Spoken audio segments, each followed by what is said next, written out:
market is tanking, yet GDP is climbing. You feel like consumption is downgrading, but the data says the economy is recovering.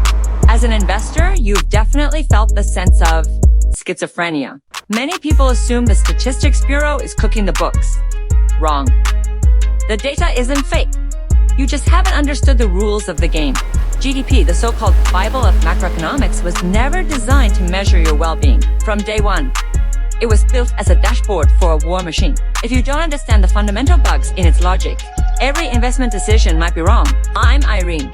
Today, in 3 minutes, we are going to unmask the true face of GDP. In 2015, Ireland, a developed nation, suddenly reported a shocking GDP growth rate of 26.3%. What does that mean? It's as if the country turned into Superman overnight, but here's the spooky part.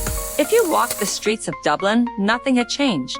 Wages didn't rise, employment didn't budge, and life remained exactly the same. So, where did these extra hundreds of billions come from? The answer is accounting ledgers. That year, multinational giants like Apple moved massive amounts of intellectual property assets to Ireland for tax avoidance purposes. Under GDP accounting rules, the paper profits generated by these assets blew up the data. Economists mock this phenomenon as Leprechaun Economics. In the era of globalization, GDP and GNP have severely decoupled. For headquarters economies like Singapore or Ireland, a high GDP does not mean the place is rich. It might just be a number left behind by flowing capital. The only formula you need. We've criticized the metric. Now, let's get practical. As trader, if this metric is so dirty, how do we use it? Remember, there are 3 ways to calculate GDP. We only need to lock your eyes on one, the expenditure approach. Memorize this formula. GDP equals C, consumption, plus I, investment, plus G for government spending and net export. To analyze if a country is solid, look at which of these 4 engines is actually pulling the weight. There are 2 massive traps here. First, be aware of growth disguised by inventory. In the formula, unsold inventory produced by companies counts as investment. So, if you see GDP rising but it's mostly change in inventories, do not buy. That implies companies will have to slash prices to clear stocks, and profits will collapse. Second, beware of prosperity propped up by the government. When consumption is weak, many economies use government spending to prop up the numbers.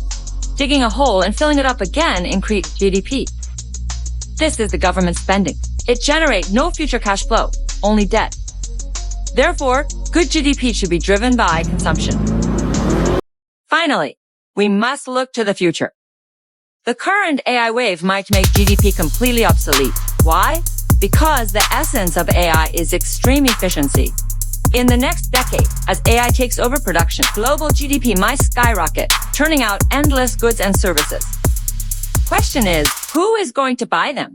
The traditional economic chain is production rises, employment rises, wages rise, consumption rises. But AI breaks this chain. Machines don't earn wages. That's the premise. Profits go entirely to capital. We might see a world where GDP breaks through the roof while the purchasing power of ordinary people stagnates. This is a trap of productivity overload. When that happens, GDP will no longer represent prosperity. It will simply be a code. Machine output in that. Let's summarize. Don't worship the headline number. When you see a 5% GDP growth, ask yourself 3 questions. Real consumption or fake inventory? Is it real income or a tax avoidance ledger? Is it a dividend for the people or a party for the machines?